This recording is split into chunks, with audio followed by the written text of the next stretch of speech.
I'm not a stepchild to God. Instead, I'm the extension. Because i-religion yenza nje ukuthi wonke umuntu azizwe ngathi ne-spirituality sakhe azizwe ngathi uyi-stepchild to God. No. Sorry. We're not God's stepchildren. No, we are God's extension. Right. I'm going to address especially the self-initiates.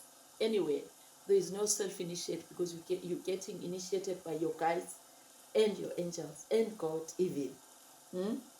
Right. Make sure that you do not burn in paper.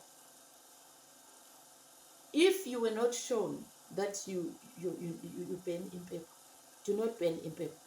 Never do that, because in paper is burnt by someone who is spiritually aligned, who knows what they are doing. Do not copy and paste. I know there's a lot in social media. In paper, in paper is not for everyone. It's not for everyone. In paper, literally, it wakes up the clean guys that are aligned with you. That is, if you've done everything that you're supposed to do. That's when you can burn in paper.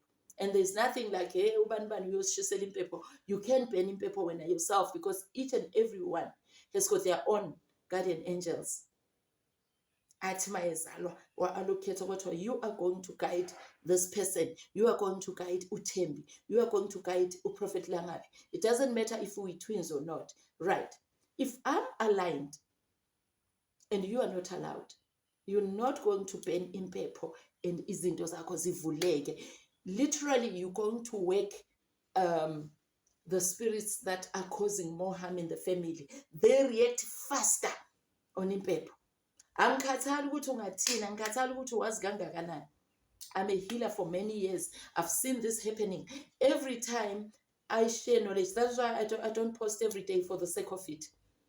Every time, if things get revealed to me, I'm going to share, because the gift is for the whole world. It's not only for me. Do not burn in paper if you are disaligned. If you are new in your journey and you don't know what you're doing, do not burn in paper, because it's going to lift up all the evil spirits and the good ones. Then what are you going to benefit? What are you going to benefit?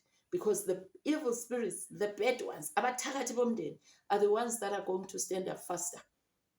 So be careful on what you do. Do not burn in paper if you are disaligned, unless if you are told. Right?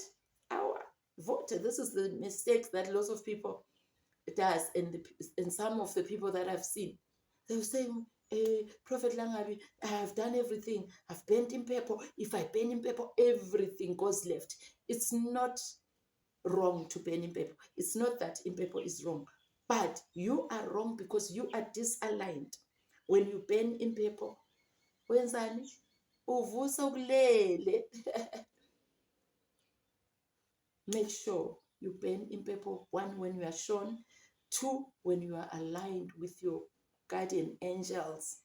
When you have cleansed your guardian angel. When you are now one with your guardian angel. That's when you can burn in paper. Into zakho zikhanye. Failure to that, do not do that. Our vote,